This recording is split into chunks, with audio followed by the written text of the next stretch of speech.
Exodus 30, the altar of incense. Make an altar of acacia wood for the burning incense of incense. It is to be a square cubit wide and 2 cubits high, its horn of one piece with the other. Overlay the top and all sides and horn with pure gold, and make a golden molding around it. Make 2 gold rings for the altar below the molding, on each of the opposite sides to hold the poles to carry it. Make the poles of acacia wood and overlay them with gold. Put the altar in front of the curtain and shield the Ark of the Covenant law. Before the atonement, cover that is over the tablets of the covenant law, where I will meet with you. Aaron must burn fragrant incense on the altar every morning when he tends the lamps. He must burn incense again when the lights of the lamps at twilight, so incense will burn regularly before the Lord for generations to come. Do not offer on this altar any other incense or any burnt offering or grain offering, and do not pour a drink offering on it. Once a year Aaron shall make atonement on its horns. This annual atonement must be made with the blood of atoning sin offering for the generations to come. It is most holy to the Lord. Then the Lord said to Moses, when you make a census of Israelites to count them, each one must pay the Lord a ransom for his life at the time he is counted. Then no plague will come upon them when you number them. Each one who crosses over to those already counted is to give half a shekel, according to the sanctuary shekel, which weighs 20 gerahs. This half shekel is an offering to the Lord. All who cross over those 20 years older or more are to give an offering to the Lord.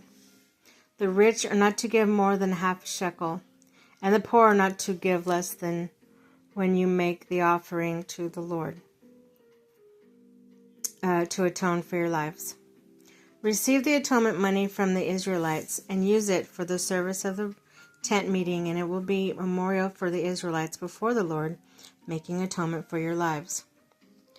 Basin for washing. Then the Lord said to Moses, make a bronze basin with bronze stand for washing. Place it between the tent of meeting and the altar and put water in it. Aaron and his sons are to wash their hands and feet with water from it. Wherever they enter the tent of meeting, they shall wash with water so that they will not die. Also, when they approach the altar to minister by the presenting of food offering to the Lord, they shall wash their hands and feet so that they will not die. This is to be a lasting ordinance for Aaron and his descendants for the generations to come. Then the Lord said to Moses, take the following fine spices: 500 shekels of liquid myrrh, half as much, that is 250 shekels of fragrant cinnamon, 250 shekels of fragrant calamus, 300 shekels of cassia, and according to the sanctuary shekel, and a hin of olive oil. Make these into a sacred anointing oil, a fragrant blend, the work of a perfumer. It will be a sacred anointing oil.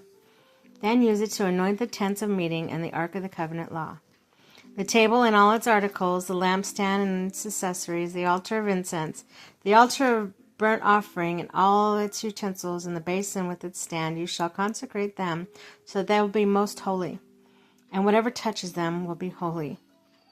Anoint Aaron and his sons to consecrate them so they may serve me as priests.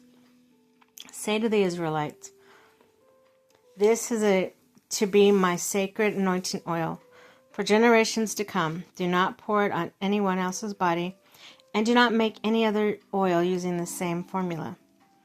It is sacred. You are to consider it sacred. Whoever makes perfume like it and puts it on anyone other than the priest must be cut off from their people. The incense. Then the Lord said to Moses, take fragrant spices, gum resin, and onycha, and galbanum, and pure frankincense in all equal amounts, and make a fragrant blend of incense, the work of a perfumer. It is to be salted and pure and sacred. Grind some of the powder and place it in front of the Ark of the Covenant law in the tent of meeting, where I will meet with you. It shall be most holy to you. Do not make any incense with the formula for yourselves. Consider it holy for the Lord. Whoever makes incense like it to enjoy its fragrance must be cut off from their people.